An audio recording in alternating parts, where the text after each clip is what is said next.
Bonsoir à tous. Je me suis mise en tenue de sport parce que la subordination et les subordonnés, c'est parfois un petit peu sportif. Alors ce soir, je voulais simplement vous redonner quelques éléments pour savoir repérer les différentes subordonnées. Je vous rappelle que des propositions subordonnées ne peuvent apparaître que dans une phrase complexe, constituée de plusieurs verbes et donc de plusieurs propositions. Et qui dit subordonnée dit une phrase qui est au-dessus, dans laquelle, enfin, une qui dépend de l'autre, qui lui est subordonnée, d'accord, qui ne peut pas exister sans l'autre. Comment les distinguer, ces différentes propositions subordonnées? Souvent, c'est pas tout à fait clair dans votre esprit. Déjà, il faut regarder si le mot introducteur, le mot qui commence votre proposition subordonnée. Ce mot, s'il renvoie à un autre mot dans la phrase, c'est que ce mot est un pronom relatif et qu'il s'agit d'une proposition subordonnée relative. Je ne suis pas claire? Un exemple sportif évidemment.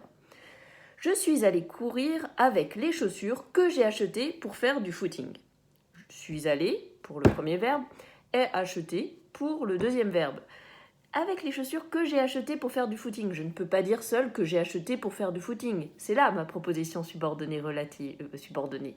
Et vous voyez le que j'ai acheté, j'ai acheté quoi? Des chaussures, ça renvoie aux chaussures. Ça, c'est ce qu'on appelle donc une proposition subordonnée relative. Premier cas.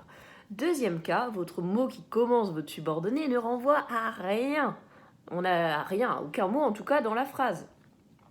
Et bien dans ce cas, on parle de subordonnée conjonctive, parce que c'est une conjonction de subordination qu'il introduit.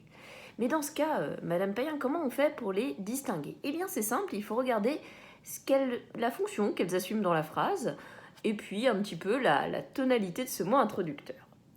Par exemple, si j'écris ou si je vous dis « à vous, je suis heureuse que vous soyez allé courir ». Vous voyez, je suis heureuse, top. Quoi? Que vous soyez allé courir. Dans ce cas-là, votre subordonnée, elle vient, que vous soyez allé courir, elle vient compléter la principale. Et pas seulement un mot, comme les chaussures du premier exemple.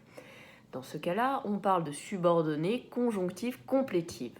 Ok, c'est un petit peu compliqué, je le réécrirai. Mais normalement, vous l'avez déjà entendu très largement dans vos études antérieures. Enfin, dernier cas, il y a des cas où on est un petit peu aidé parce que le mot qui commence la subordonnée, il renvoie à aucun autre mot dans la phrase, mais il porte déjà une petite saveur de sens, une petite saveur de signification. Exemple. Quand j'ai besoin de me défouler durant le confinement, je vais courir. Vous voyez que c'est le cas là.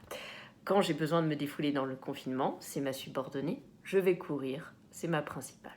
Quand j'ai besoin de me défouler durant le confinement, vous voyez bien le quand indique le temps, c'est donc un complément circonstanciel de temps, et tout simplement, votre subordonnée va être une subordonnée circonstancielle de temps.